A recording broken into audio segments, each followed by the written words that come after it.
This is a web offset lithographic printing press, and at the moment it's running paper through at the rate of 1,200 feet every minute. That's enough to produce 18,000 copies of this every hour.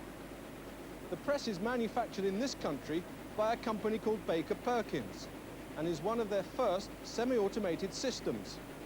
Without leaving his console, the printer can control the total ink flow. A VDU display gives him instant information about the press setting. And what's more, once the machine has set correctly, a cassette facility allows the information to be stored for future usage. It's thanks to developments like this that the press's manufacturer has been able to maintain his position in the world market. But to get a system like that working and into production takes good, well-planned design. Well, how was it done? That's the question we'll be asking in this program. What we're going to do is look at one particular design example, the semi-automation of the Baker Perkins printing press. To help you relate this program to the text of Units 13 and 14, we'll be pausing every so often to go back to relevant sections of the text. For instance, on reading the text, you might have come across this section. And in fact, this gives us a good place at which to start, because who were the engineers who designed the solution?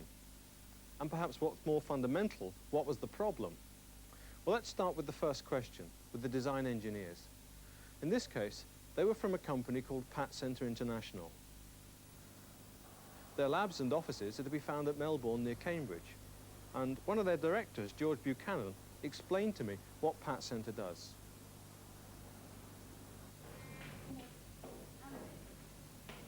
Pat Center is the division of the PA International Consulting Group, which specializes in engineering and in applied science.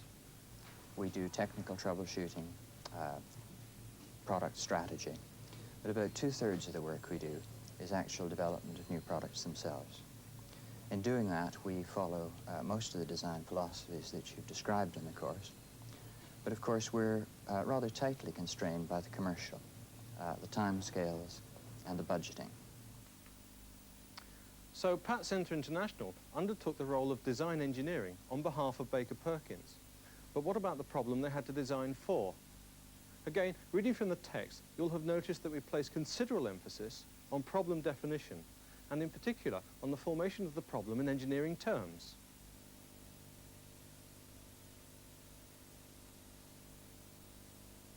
How does this apply to the Baker Perkins problem? Here's George Buchanan again. It's very rare indeed that a client comes to us with a precise technical specification of his requirements. Rather, he states his commercial objectives, and then, of course, we have to translate them into technical terms. The first and most important task of the designer is to specify the problem before he can attempt to solve it. You have electronics. Pat Center assigned 3 engineers to the job of specifying the problem. Roy White, an electronics engineer, Gerald Avison, a mechanical engineer, and electronics team leader, Jeff Lawler. How did they set about performing their task? Well, I think the first thing was to actually get an idea of the problem from Baker Perkins. And this was not just looking at their idea of the problem, but trying to get our own idea of the problem by looking at the background to it. So we went to look at printing presses to see how the inking system worked. And from that and discussions with Baker Perkins, we tried to get some idea of what the problem really was. They knew they wanted some sort of automation on the inking system, but they weren't sure how to go about it or how to define it even. So they were looking for someone to help them with the definition of the problem, I think.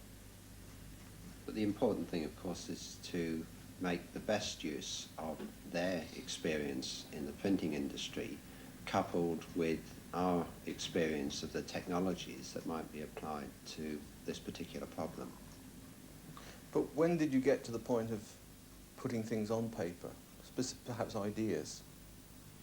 Well, we start initially by putting to them an outline specification of some sort or another, and it doesn't matter. In the beginning, it doesn't matter whether it's completely accurate, as long as you try to make it as complete as possible. It then forces you and them to think about what the actual requirement is. And some of the features in the specification may be something which they don't know. I mean, for instance, we needed to know what sort of forces and powers were required in the operation of the system. But they didn't need to know that because it was done manually before, and all they knew was that a bloke could operate a screw. So the specification, and at the time when you are discussing a specification, you already are starting to formulate alternatives. You are thinking in terms of how you actuate it, what you measure. I think the other point was that the production of the specification was iterative over a fair period, trying to sort out what the problem was, and then having meetings with Baker Perkins to discuss our view of the problem and specification, and then going through that cycle several times before we came up with an outline specification to agree with them. So we see that the design team set about the task of drawing up some form of specification to force both themselves and the end users to think about what the problem was. But before we can proceed any further, we've got to look at the problem as the design engineers first met it. While you're following, you can be thinking how you might have approached the same problem had you been in their position. Basically, the function of the printing press is to transfer ink from a duct like this one onto the paper or web.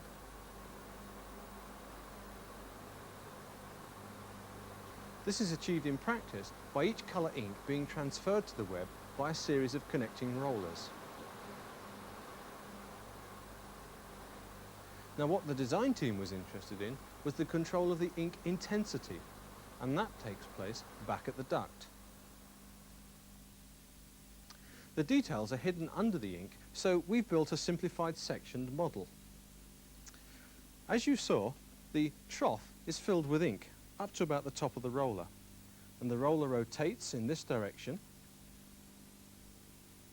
and the ink comes out underneath and transferred onto other rollers, and hence to the ink plate. The exact amount of ink reaching the plate is determined by the gap between the roller and this blade here. If more ink is required, the gap is made wider, which allows more ink to adhere to the roller. The thing is, the printer doesn't often want a uniform layer of ink on his roller. If you look at a piece of work like this is from the press. You see that in this half of the web, there's more red than in this half of the web. Now the paper runs through the press in this direction, and the roller lies across here. So we need more ink, red ink, on this half of the roller than on this. So how do we control that? Well, that's controlled very easily by the ink blade, because it's possible to have a variable gap along here by distorting the blade slightly. To get more ink on this side of the roller, the printer simply makes the gap wider here than over here. The exact shape taken up by the gap is controlled by this series of keys. By screwing this one in, for instance, I can decrease the gap here. And by unscrewing it, I increase the gap. Of course, the real blade wouldn't bend quite as easily as this because it's sprung steel and this is cardboard, and the total movement would only be about 1 millimetre. So you can see how these keys enable the printer to set up an ink profile. And don't forget, I've only got half of them here. On the full duct, there are 26. Now, before the semi-automated system, all this was done manually, just like I've been doing. And when you realise that in some printing presses, there can be up to 12 different ducts, that makes things very time-consuming and wasteful of material. Checking the quality of the output at one end, and then running back and forth to the ducts to make fine adjustments. And this is where the automation comes in. To keep abreast of the market, Baker Perkins could see they'd have to automate this adjustment process. So the problem that faced the design engineers was how could they arrange for one man to automatically control the ink profile on up to 12 different ducts? Well, that's the problem. So had you been a design engineer, what would your next step have been?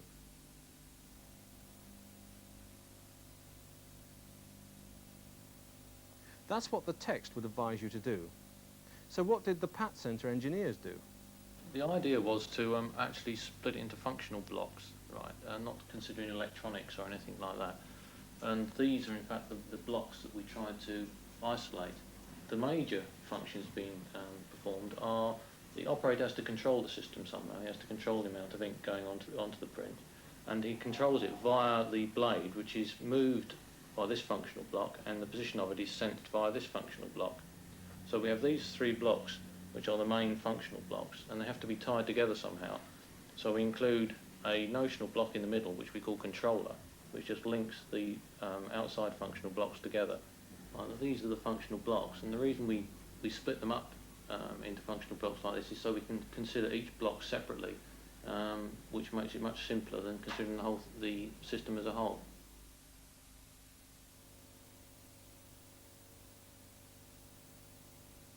So what detailed decisions had they taken at this stage? Well, we hadn't made any, in fact. We looked at them with a completely open mind. For example, looking at the movement of the blade, we considered the use of DC motors, stepping motors, single motor with clutches, hydraulic. We even considered direct solenoid action or flexible drives. We had a completely open mind at this stage. So there again, it is another very good link between what happened in practice and the approach we've outlined in the text. So I hope you're starting to believe a bit more in the top-down approach. Obviously, no document or booklet can be a definitive guide to design, and I'd like to make it clear that your text is no exception. We make no apologies for the fact that design factors exist which we couldn't cover. For instance, factors such as thinking of the production and maintenance of the final product. I asked the design engineers how they viewed these factors. It's no good producing a very technically elegant solution to problems if people can't maintain it or produce it when you've designed it. So often costs, maintainability and ease of production are the prime factors that have got to be considered in any design. But at this stage, of course, we're very much relying on the client to give us information about the way in which this equipment will be installed and the way in which it will be used finally when it's attached to the printing press. And there are considerations like solvents being poured over the equipment and the equipment being used as a step ladder to reach higher parts of the press and so on. So what sort of solution did you come up with in the end? I know you've got another diagram. Well, this is the system as it was developed. This diagram shows you the solution to the actuator and sensor problem and the way it forced us to configure the rest of the system. So here we have the actuator, which has got a cheap headlamp wiper motor from the car industry in there, a gearbox to drive the inking key, and a potentiometer to feed the signal back of the position of the inking key into the electronics. So we made this unit extremely simple and tried to put the complexity back into the control system. And that was important because there is only one control system, but there are 150 of these actuators on the press. So what does this arrangement look like in real life? Well, I've got a unit here taken from a press. The drive section consists of a small DC motor and gearbox, and it's linked by these gears and the belt to the key. So the motor takes over the job of the operator manually moving it. The position of the key is sensed by this multi-turn pot, which feeds a DC signal proportional to shaft rotation back to the electronics. In this way, the operator, by pressing the correct button, can drive any key in or out.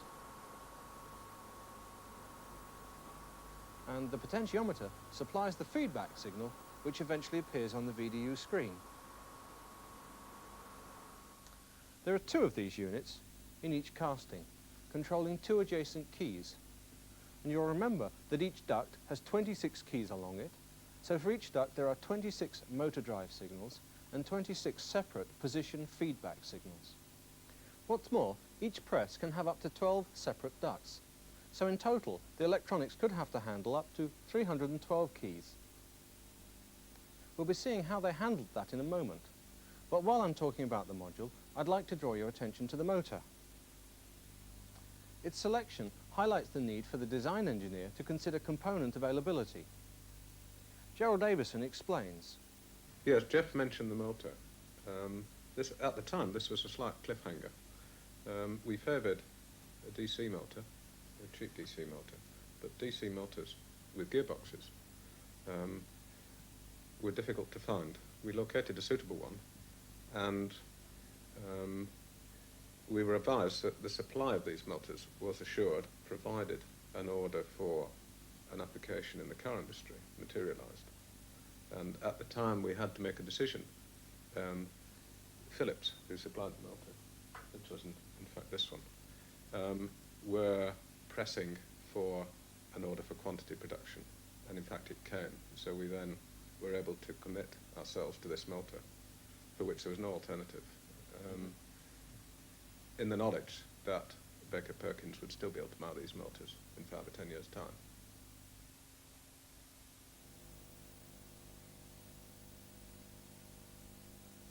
What we're saying is we've now specified to a fair amount of detail the actuator and sensor block. So now we've got to start thinking about the other blocks which will provide the control and the operator interface. So we've then split this into a drive block which will drive the motors, a feedback signal system which will condition the signal from the potentiometers and feed it into the control block, and then we have the operator's interface via a command source, the keyboard, and a position display. So that are the remaining blocks in the control system. Now we have a more detailed diagram.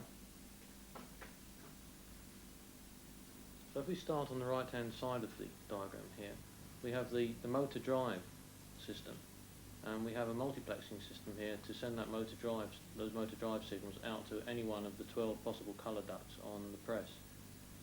The feedback signal comes in here, and again we have inputs from all the different ducts on the press, and we have some multiplexing here to switch a particular signal through to an analog to digital converter. So the processor in the system can sense the position of any key. So here is the drive and feedback from the actuators. Now along here we have the user interface, and he has a keyboard to be able to set up key positions. He has a visual display unit where he can look at the position of keys, and he also has a cassette drive which allows him to set up keys to a positions which are stored on tape. So this is the operator interface. So now those are all the general purpose units within the system, and we have a memory and a processor which provide all the interrelated control between them. So we pushed all the complexity back into the processor and memory and try to keep these blocks as simple as possible. But Jeff, I notice you've only got one A to D converter. Why didn't you digitise back in the duct? Well, we could have put an A to D converter on each duct or even on each module, but A to D converters are expensive, and therefore you don't go sprinkling them around all over the place. Now, equally, we could have actually done the analog multiplexing up at the duct, but then because we are trying to go around looking at each analog signal in 50 milliseconds, we've got to get around 26 signals in 50 milliseconds. We need a high bandwidth signal to get that information back to the control console. So we'd have trouble with noise. So what we decided to do was to take the individual signals from potentiometers, which are low bandwidth because the potentiometer only moves slowly, and take those back to the press, and then we can limit the bandwidth of those links to get rid of the noise, so we shouldn't have any problem with noise. At that point, in fact, we made a positive decision not to incorporate electronics in the duct, because in fact it would give quite a lot of problems with the maintenance of the electronics if we have any faults occurring, because the ducts are rather inaccessible, and of course they are tending to get covered in ink and other rubbish, so that in fact it is preferable to have the electronics in the central console. Did you buy your A to D converters and your multiplexers, or did in fact you build them? Well, we bought the A to D converter because they are standard modules that you can buy. You don't reinvent the wheel every time. The analog multiplexers, we bought analog multiplexing chips. We didn't design those ourselves, so again we're buying modules and putting them together. Uh-huh. So you actually sort of buy the smallest unit, or largest unit, should we say, that you can, and then build up from that. Yes, that's right. You don't design something unless you have to, I think is the way to proceed. Well, there were several good design points I hope you picked up there. Things like cost and having regard for the sort of environment the electronics is likely to find itself in. So you see, a designer has to possess a whole range of fundamental skills. But on top of that, he also needs to know what is available for his use. I asked Gerald if he used master indexes. Yes, the master index, we have a number of master index methods. We have normal buyer's guides. We also have film catalogues, suppliers' data sheets on microfiche. This is updated every 3 months or every 6 months by the supplier of the catalogue system. That gives us a starting point. It's not necessarily where we finish, but it gives us a starting point. What's the next stage in the design process? Well, the next thing you do is a detailed paper design, and then from that design you build a prototype. Now it's important that you don't go to the prototype stage before you've thoroughly done the paper design, because usually you get it wrong the first time and you throw that one away and then try again. Now you don't want a waste bin full of hardware with prototypes. You'd rather have a waste bin full of paper designs. So the important thing is to go to the prototype at the right stage. Well, these are some examples of prototypes we build for the inking system. This is the prototype board, which is a wired board, and it takes someone about a day to wire up one of these boards. Whereas the next stage, the production stage from that, is the printed circuit board, which is this, which can take about a month, 6 weeks to lay out and assemble. Well, you mentioned coming back to the specification. Of course, that really is the final closing of the loop. So what are the advantages of our sort of top-down approach? I think the advantages are you doing things in a systematic manner, which means you don't go off down blind alleys and waste a lot of time developing some small part which won't fit into the overall system when you step back to look at it. So you do save a lot of time, I think, in that, using that approach, and you get something at the end which is going to work. And so your specs, in fact, don't drift? Well, they do drift sometimes, yes. We've all got horror stories. And it is important to keep an eye on the specification. I can recall a project where we were developing a piece of laboratory hardware, and this started out as a low-cost item, and the design team built in improvements and additional features at what they thought at the time was little or no extra cost because of the capabilities of the control system. And in the end, the whole piece of equipment had moved up market, and the client's reaction was he'd asked for a cart horse and he got a racehorse. But because of good top-down design, the printing press project never went that way.